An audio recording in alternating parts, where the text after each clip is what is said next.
السلام عليكم ورحمة الله وبركاته.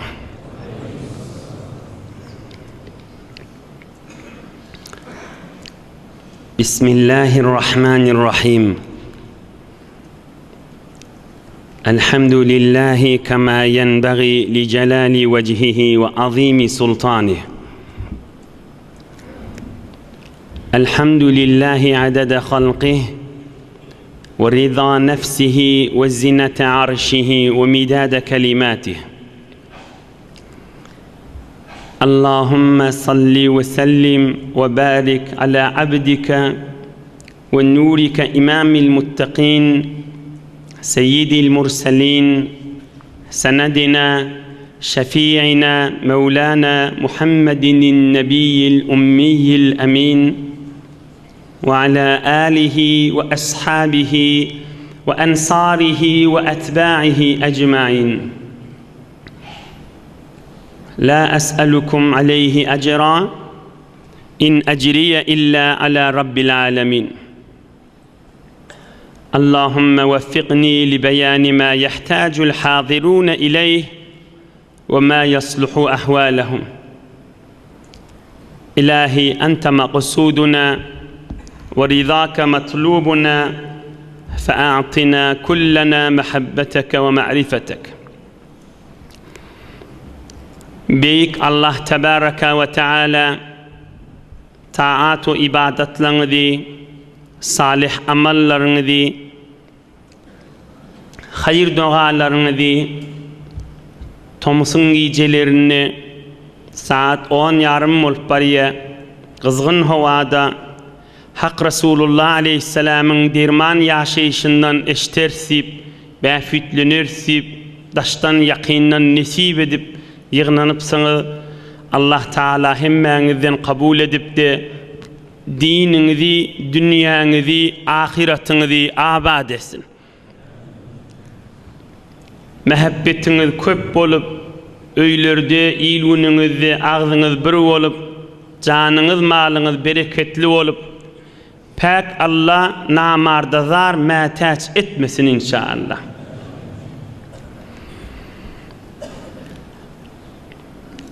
İnşallah bir geceden meylek her heftelerde Allah kokladığı yine de Ramazan mübarek aydan evunca Hak Resulullah Aleyhisselam'ın yaşayışını aydardık.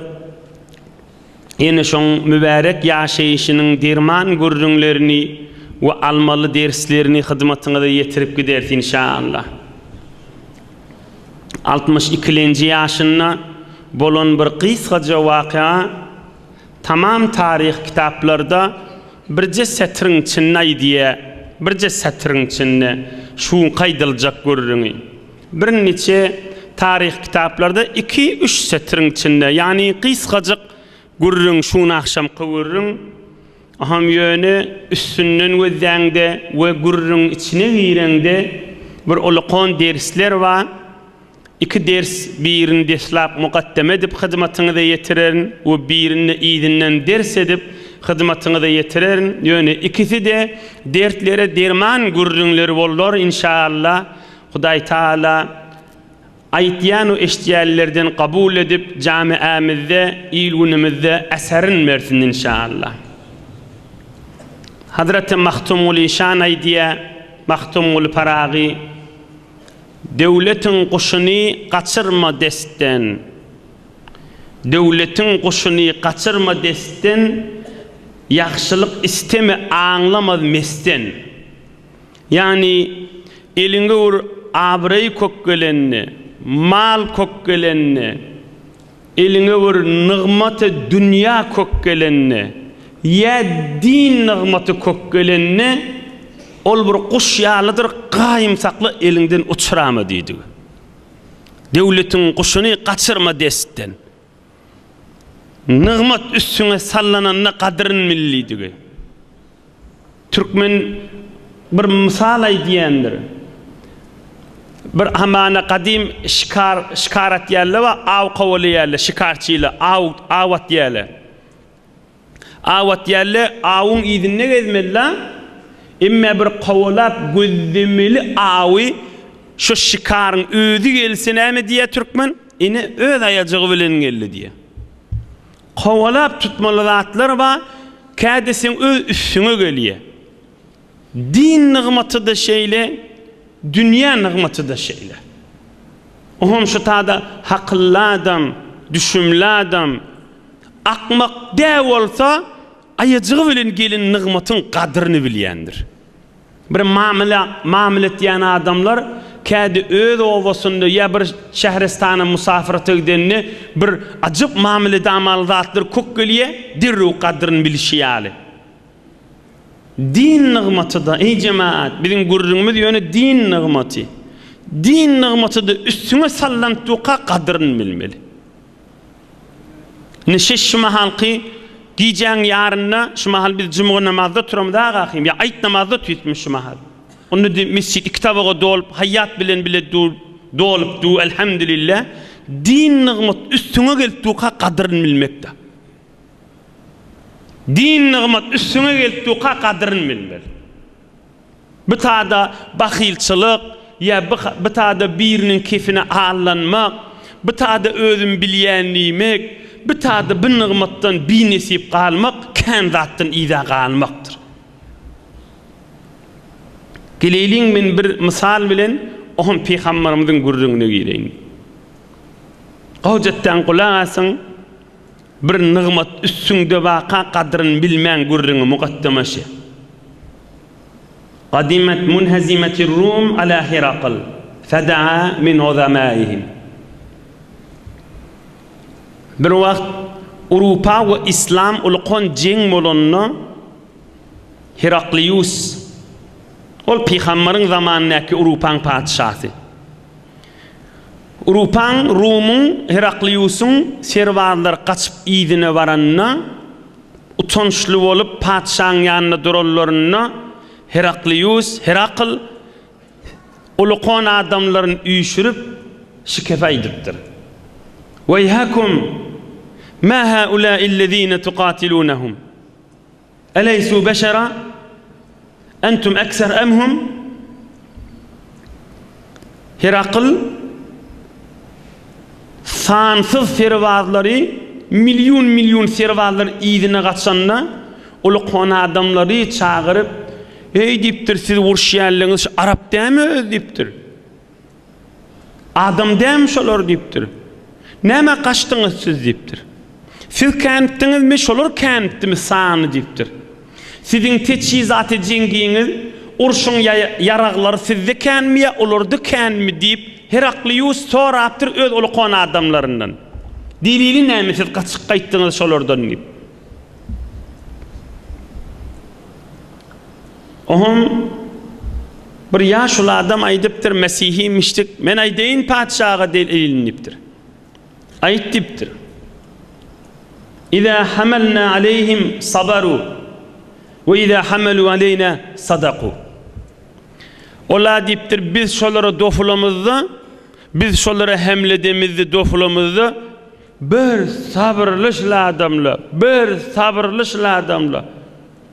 Ola bir de dofulallarını da canı bilen hukkusuz dofulayalı dipdir. Emma biz ve nahmilu aleyhim fenekzib ve yahmiluna aleyna fela nasbir. Biz onlara dofulamızda öz içimizden etdiýän işimizde özümizin inanmyzy ýok dipdir. Yalandan dofulayas dipdir.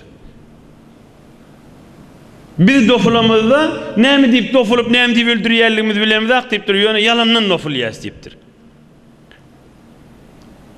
Bir de ola bize bir yerde dofulasala bizim canımız ýok kaçmak bilen dipdir.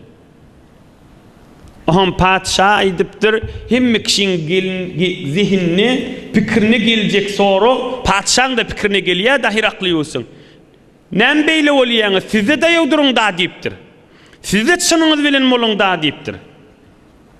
Aham ýankyk ýaşuly näme dipdir. Li'annal qawm yasumuna bin-nahar, yaqumuna bil-leyl, yufuna bil-ahd, ya'muruna bil-ma'ruf ve yenhawna 'anil munkar. ولا يظلمون أحدا يتناصفون فيما بينهم. وي padşaha dipdir. Biz ojra bolmaýas we olarda pälewan daýaw bolýarlykları Olar gije namaz okuýarlar. Entek ibiçki az boljak bolsa günnüz olar arada diýipdir. Öýlenýjegini o birine berýärler diýipdir. Ýanymdakyň hak nimeler diýip olaňa ýadynda ýok diýipdir. Entek biri ýanyndaky biri gysarsa, "Hay Hudaý hoş gelýän nädir?" diýýärler musulmanlar diýipdir. Entek biri günah işetjek bolsa öňüne geçýärler diýipdir. Gowluk bilen büýürüp durlar diýipdir. Biri-birilerinin arasında da bir insafly, biri-birine mehabbetli beýle şeýle diýipdir. Emma bize gedek kalsa neşrebul hamr ve nezni nertekibul haram nufsidu fil ard nanqudul ahd bize gedek kalsa arak içip bäs diýipdir. Zina edip bäs diýipdir. Özümize gerek boljak bolsa entek bir zat dogunumyzyň hakyny nejekkäden diýipdir. Birbirimiziň malyny aljakdan diýipdir. Birbirimiziň zaty gözümizde tikişip dost diýipdir. Haram diýen işimiz ýok diýipdir. Biziň ýüregimizde jan ýok diýipdir. Entek heýt dese ýüregimiz ýarylyp barýar diýipdir. Günah adamın içinden iqtidar ayıryandır. Adamı mekanet ve temekküllükten ayıryandır. Yönü yalandan dabur bilen evösüyüşyäs diýipdir. İçimizde canımız ýok diýipdir. Heykelimiz var diýipdir. Gursagymyzda jür'eti iman ýok biziň diýipdir. Haramymyz kän diýipdir. On padşah näme diýipdir? Bu gurrun tamam bolup barýar. Yönü hökmen gerekligi bolansaň hyzmatyňyza ýetirýän. Padşah aýdypdyr. Ay ozolla diýipdir özüm bilýän ahy Muhammed peýgamberiň hakdygyny diýipdir. Men siziň araňyzda durmaryn diýipdir, çykyp gitjek çöle bir ýaňak ýa-da şu peýgambere gaşyn diýipdir. Oham ýanyňdaky adamlar asyryşypdyr. Ey padşah diýipdir. Näetdirip ben sen diýipdir. Ýyldyzdan sany kän serwazlar var döwrüňde. Bihtirin maly mülk elinde haklyň ýerde sen padşahlyk äpberip, bir nazan nygmat äpberjek bolýan diýipdirler.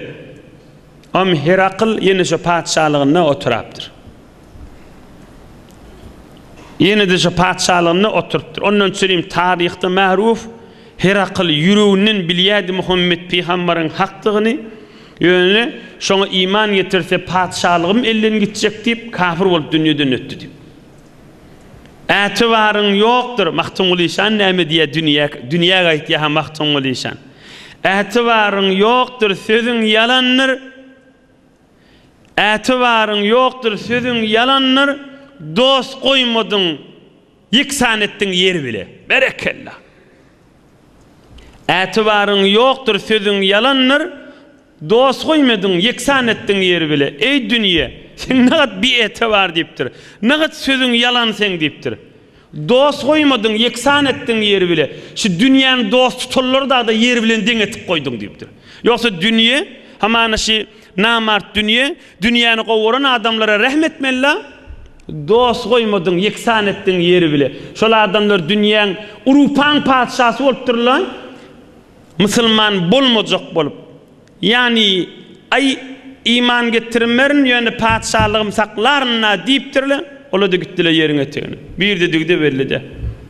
Ýerde dügdiýänim bir kabry, sünki, çüýrügi haýsy ýeriňe tegini dügde berlide. Ine nygmat üstüne sallanyp Muhammed peýgamber baqa aleyhissalatu vesselam hakykat çynlygyny bilip durup nisip etmän geçen adamlardan şu Herakl. Nygmat üstüne sallananyň kadryny bilmeliler ha. Inni gurruna gireyin qisqaca yank Resulullah'ın gurruna. Qala al-Waqidi rahimahullahu ta'ala. Qadima ala Rasulillah sallallahu aleyhi ve sellem vefdu Ghamid senete 10 ve hum 10. Peygamberimiz aleyhissalatu vesselam 62-nji mübarek ýaşyndaqa bir kerwen gelipdir 10 nefer bolup. 10 nefer bolup bir kerwen peýgamberimize musulman bolmadan çürüýüm gelipdir. Sadaja adam müştik öldürdi. İman getireyli Muhammed peýgamberiň gadryny bileyli. Din nygmat üstümize gelipdi, o gadryny bileyli diýen adamlar hanışla. Allah'ın nuru üstümüze dökülüp tuqa kadrını bileyli diýilýän gurrun hanışy. Şol adamlar Resulullah'ın ýanyna gelip musulman bolup bir tasawwur etdiň görüň ey jawan dostlar, ey jemaatlar, Hacı dedele. Ovasundan 10 nefer saylanıp gelip Peygamberin yanına durup nagat gönününürle. Peygamberimiz bilen iki kollaşıp Peygamberin yanına iman kelimesini aytıp nagat gönününü bula. Peygamberin yanına duqala yerden çıkıp giden yal asmanlarda gezip beren yal nagat gönününürle.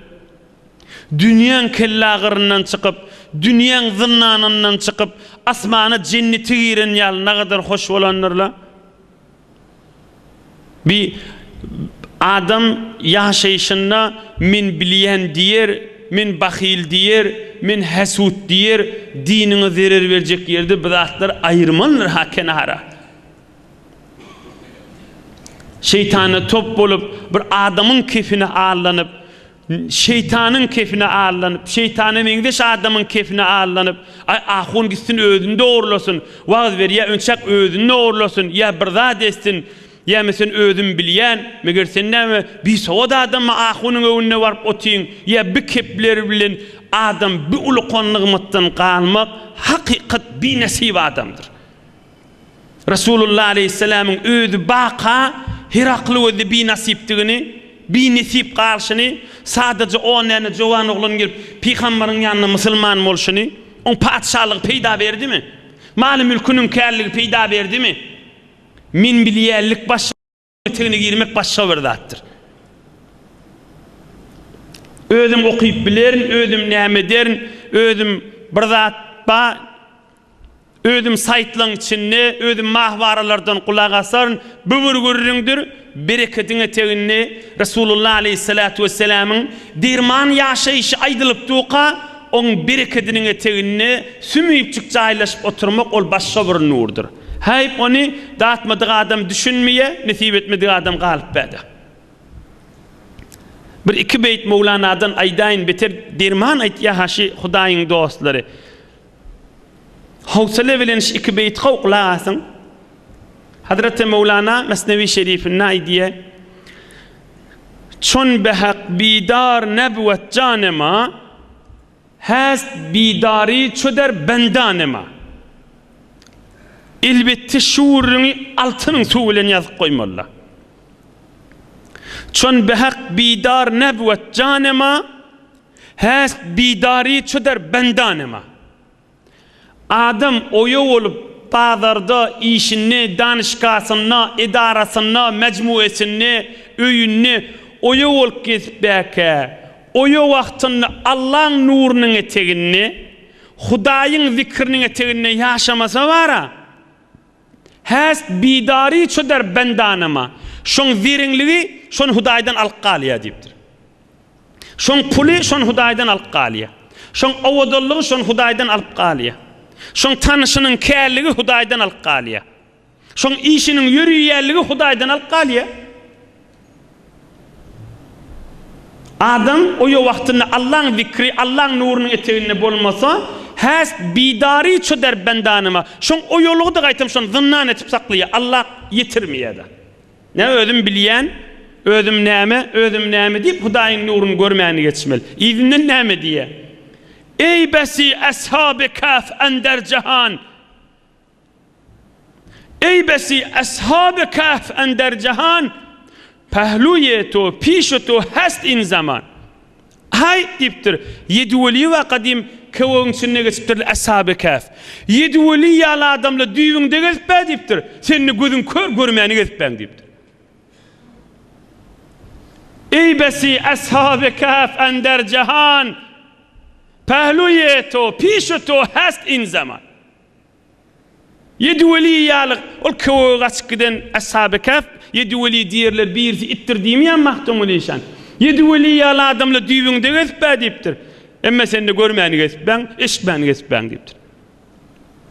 Bu 10 nefer mert bulup yürüyün Muhammed Peygamber'in yanına deyip Medine-i Münevvere'ye geliptirler.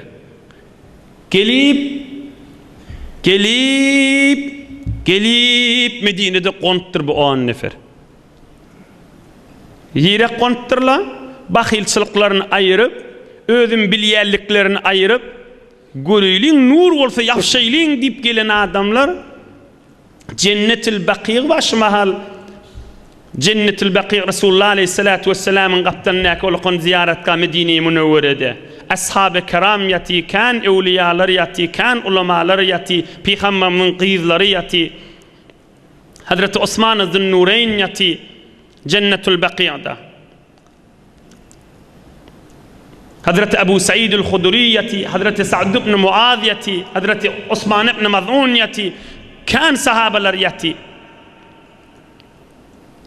Şu tak gelip konupturlar. O vaqtda qabr az, mübarek qabrlar yılgın zat kanmıştık şu tada çöküptürle gelip 10 nefer var. Ve hallafu fi rahlihim ahdasihim sinnen.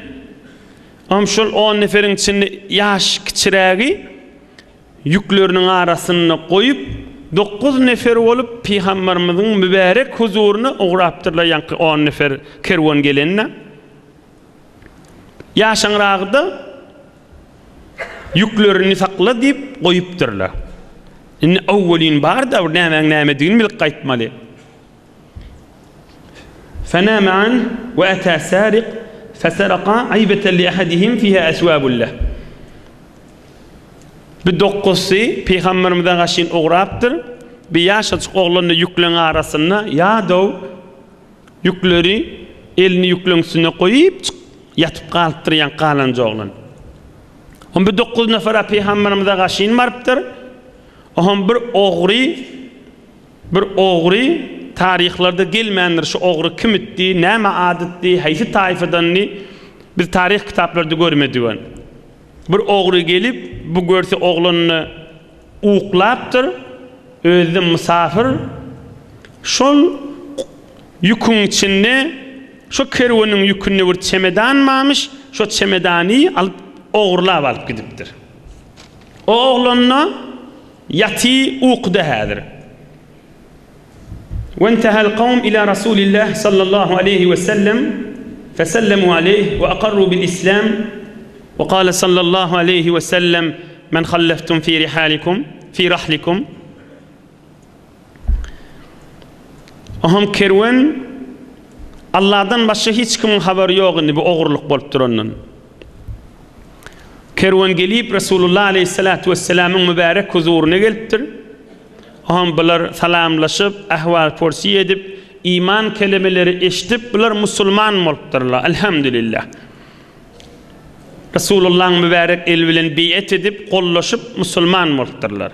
Gönönüpdirler, nigmatın kadrını bilipdirler. On Peygamberimiz aleyhisselam aytıptır, yükünüzde kim aldı deyiptir. Allah Teala yüklerini bolan vakani Resulullah bellediptir da. Mucize olupdur. Ya Resulullah yaşaca oğlan matşon koyduk deyiptirler. Aham Resulullah aleyhisselam aytıptır, fe innehu qad nama an metaikum hatta ataat fe akhada aybata ahadikum. Onu ola yatıp qalli o bir oğru gelip sizin biriňiziň çemedanıňyzy, sizin biriňiziň sandygyny alyp gitdi, onda haberi yok deyipdir. Peygamberimiz aýdypdy, Allah gursagyna goýup haber berensem. On bir aýdypdyr, ya Resulullah deyipdir. Çemedan bir menki wagty deyipdir. Men çemedanym gidipdir onu deyipdir. On Peygamberimiz aýdypdyr, yo narahat bolup pikre galyp berme deyipdir. Çemedan yine iýdine geldi. O yine de oğlunun elinde şmahal yükün içinde deyipdir. Aham Peygamberimiz aleyhissalatu vesselam bir tofor İslam dininin şeriatını halal haramlardan, awamir etmeli işlerden ve etmeli işlerden sahabalarına yazdırıp beripdir. Ve qari olan Ubey ibn Ka'b aytıptır, şulara Kur'an öğretti. Aham olar yankı gurrun sebepli bir yükünün başına gelipdirler, şu çemedanın gurrununu idarlar. Aham gelillerini aham yaşaca olandan soraptırlar, näme boldy deyipdirler.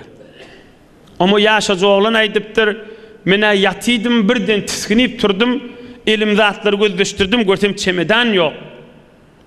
Aham görsem bir ayakçay var, ayakçayı idarlap gittim. Aham görsem şeyli bir oturanmıştık taşanraqda.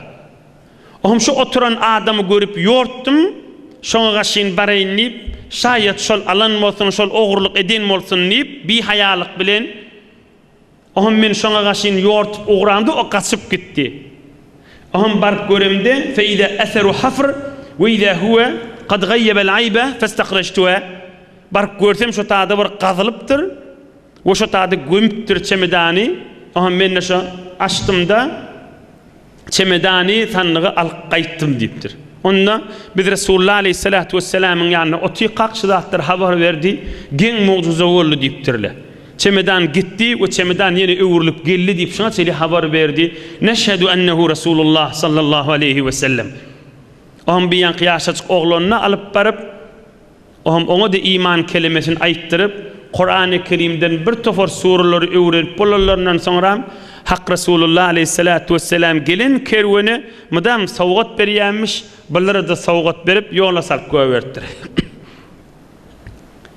Ey cemaatlar, ey musulmanlar, ey hacdädeler, ey hakl zamanna, ilm zamanna ýaşapda insaniyet ve Allah'dan utanmagy adamlar ýadyndan çykaryp barýan zamanna ýaşap beren türkmen oğullar.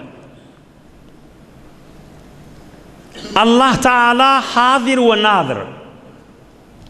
İmanı we maňa tamam musulmanlyň.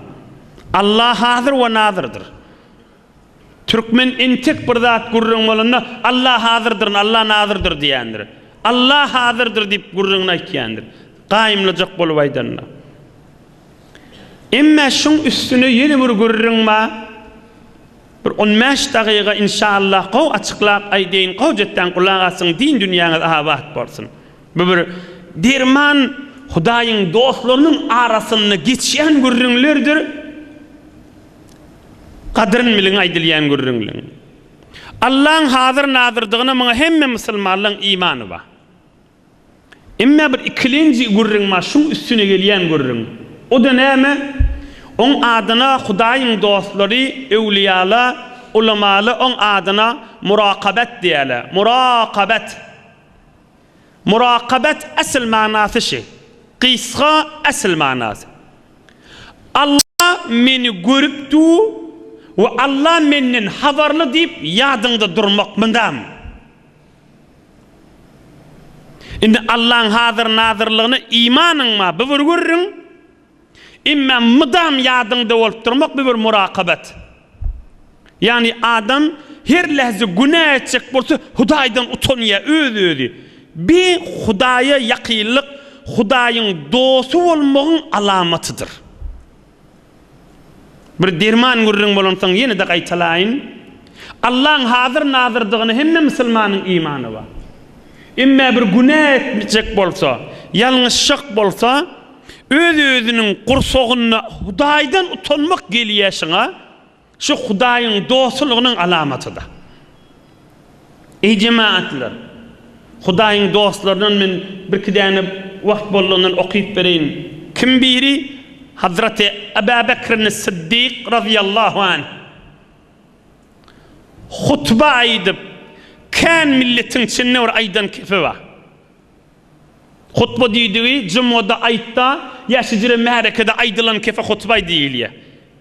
Hutbada aýdypdyr, ul milleti belki alem jahana eşitdirip aýdypdyr. Ya ma'şaral muslimin, ey Allah'a peygambere imanı ve adamlar diýipdir. İstahyu minallahi azza ve celle.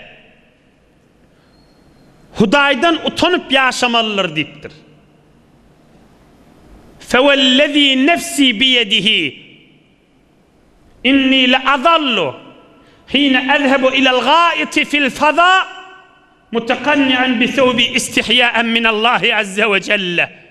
Ul millet märekede Hazreti Ebu Bekr Siddiq şun hutbada aýtypdyr. Ey musulmanlar diýipdir. Adam Hudaýdan utanyp ýaşasyn diýipdir. Ey cemaatlar diýipdir. Allah bilen and içip aýdýan diýipdir. Eger öýde däde çölli sınja gitsem,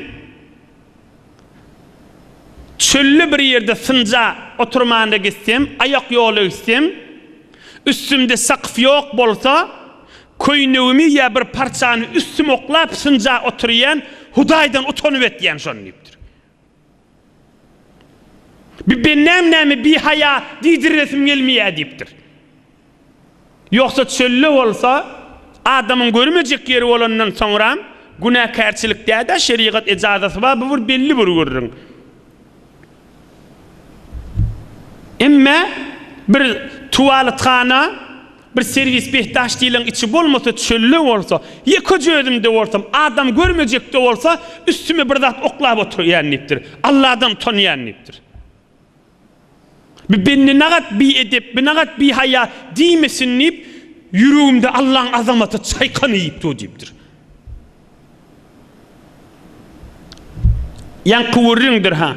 Adam Hudaydan artıkmas utanıverse, yani Hudayın dostu onun alameti. Bunun içinde bir ılımlar var, bunun içinde bir sırlar var, bunun içinde bir ağlanmaz yalı gürrünler var. Ben senin hizmetinde derman etip getireyim.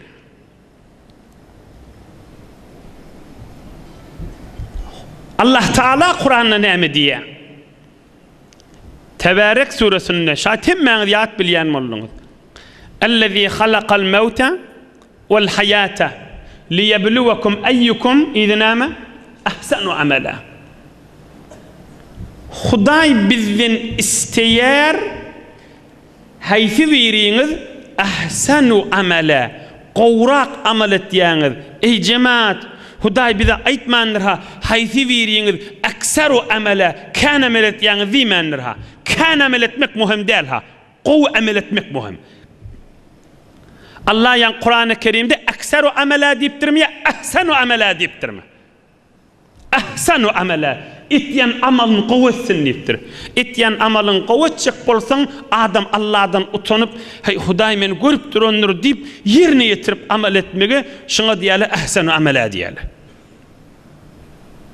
Ama kan ameli kan şayet Huday yadına da düşmeyen olsun. Hamana da doğru Müslüman mısı bir formu yadına düşeyendir ha.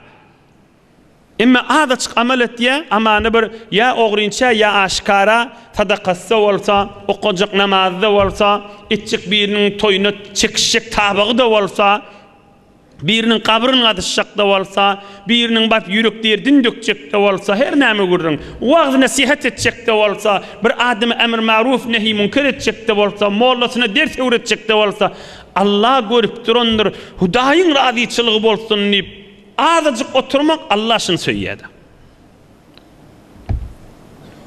Onun için bay ziyaretine gidiliyor, biz Bestame gidecek, Bayezid Bestame varacak, Şaru'da gidilecek, aydiyen keplerinden ne istifade etmeliler ha. Cağallar sağ keyifler Sultanın Arifin, Bayezid Bestame'nin adamları irşad edip adamların yüzüne kalmanı mert bulup aydan kepleri ve Allah'ın azamatının beraberine aydan kepleri vardır ha olan. Sultan Bayezid Bestami mıdan doğa eden aydiyenmiş. Hudaya sen kafinde iki zat bilen duranların diyenmiş. Biri eden işim yoktur. Mene şu mahalletçiliği doğru durup ibadet edenim bilemek diyenmiş. Allah'ın azamatı kursağına girenine edin ibadeti gözüne görünmeyenmiş. Hudaydan öyle utanıyanmış da. Bir ne oldu? Ağlap doğa edenine Hudaya mene eden işim yok diyenmişti. İkincisi Hudaya senden tamam kan diyenmişti. Allah'ın azamatı bulun kursağına düşenini Hudaydan hayadan erip ediyen ağzına gelen münacatlar, ağzına gelen Allah bilen öz arasında aydiyen kepleri daş. Sultanul Arifin Hazreti Bayezid Bestami Kuddise sirru. İni Müslüman adam inni yankıvırın nemmolli Hudayın dostlara şi halal yerde de Allah'dan hayalar kenmiştik. Hudaydan utanıyanmıştıkli. Şu vurrun men aydip duran yan oğrin gurrun ha. Oğru otadı oğurluk etiptir Peygamberin zamanına. Onu oğurlaptır, bir yerik barıp cahilaptır. Hiç kim görmeyen yal, hiç kim bilmeyen yal Allah'ını yattan çıkarıp Hudaydan utanman. Allah onun Muhammed Peygamber aleyhisselamın kursağına koyuptu. Onu otada sahabalarının arasında cemde elam etiptu. Bu oğru o çemedanını oğurladı. Onu yeni idinine koyuldu deyip. Hudaydan oğrin adamzat başarmar. Elem ya'lem bi ennallaha yara. Elem ya'lem bi ennallaha yara. Elem ya'lem bi ennallaha yara. Allah görüptü bilmeyemey şonu Huday Teala. Bi ennallaha yara, Allah görüptü diyor. Bi ennallaha yara, Allah görüptü. İnni yan Hudayın dostları halal yerde de hayalar kendir. Emme bütün Müslümanlar näme? Bütün gelin kız oğlanlar görürüň näme? Tamam Müslümanlar. Umumlukda näme? Umumlukda Müslüman günah etjek bolsa Allah'dan haya eder. Derler bir eme Hudaydan. Öz yandan öz utanar. Men Huday görüptü bit näjir etsem näjir etmen kan öz titrep öz ya gözüne yaş akma olur, ya derneme olur, ya denem olur, öz innam sandıryandır, günah etjek Müslüman adam. Qursogy ilaýagy şu haram pul aljak da bolsa, şu haramy el uzatjak da bolsa, şu hulasa titremeli aşal. Bir haya şon bir lerzişi bir titremek oklamalı aşan. Utançlyga salmaly. Indi iki zat ba köplerçe Müslüman gelin kız oğlanlar arasına ikisi hayan içinde, ikisi iştiba yol. Şonu aýdyp tamam edeyin. Näme görürüm? Köplerçe Müslüman erki adam zinany gelin kızlar arasında haya edýärler we şu edýän hayalar iştibada. Bir näme? Köplerçe Müslümanlar gelin kız oğlan hamany bir ýalňyş günah etýär. Hudaydan utanyp bir hakikat görjüňler haşylar. Müslüman napahir o ýalňyşypdyr, edipdir, günah geçdinni. Indi öýle namaz wagt bolýa, ikindi namaz wagt bolýa, dehrak kılıp namaz okuyacak bolýa, Hudaydan utanýa, namaz okuyup bilmeýän galýa diýe. Dogry ýüregine kin aýdyp duşy. Allah'ın huzuruna durmaga özüm utanyp diýe, özüm bilmeýänşik bolup namazym galýa diýe. Okuyup bilmeýän Hudaydan utan 3 gün 4 gün geçende okuýan diýe. Bir utanmaň ýolu däl, bir şeytana allanmasın. Näme etmeli utansa? Allah'dan utanýa, günah geçipdir, edipdir da. Allah'dan utansa dehretin kılsın, namazyny okuysun, ağlap okuysun. Şoň utançlyk ba, namazyň üstüne eltmänli, o şeytanyň waswasaty. Binemestin Hudaydan utanýarlygy çyn bolsa, ýankyňkyda çyn ha. Ýöne Hudaýyň dostundan da soranak, öz ýandan özü namazyny etberk kesip, men Hudaydan hijalet çekýän utanýan diýe. Hudaydan utanýan bolsa utanyp, kellesini aşağı sallap, namazyny okuysun we namazyň içinde Hudaý senden utanýan diýip ağlasyn. Tüs din gurrunuşy. Din tarikat we din şeriatynyň gurrunuşy. Hatta bir tofar ewliya bir ulamalar varmıştık, ey cemaat, bir merde meydanlar varmıştık, ey Türkmenler, ey sade millette, mescidin kapsından özler girmeyemiştikler de. Yani näme? Şu mescide barik giri vermeliler, şu mahalle giri vermeli ha.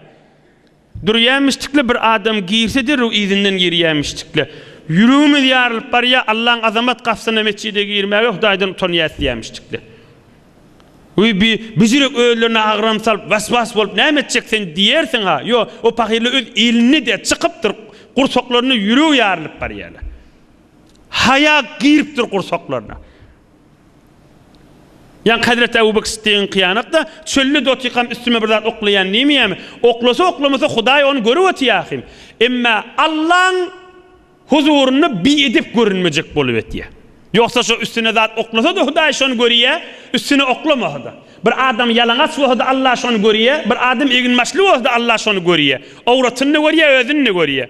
Emma görünşi Hudaýyň huzuruna bir edip görünmeyecek bolýar. Hudaýyň bir edipli bendesi bolup ýaşajak bolýar. Men gurrüňden kän çykmaýyn, deslapky musulmanlaryň iştibasy näme?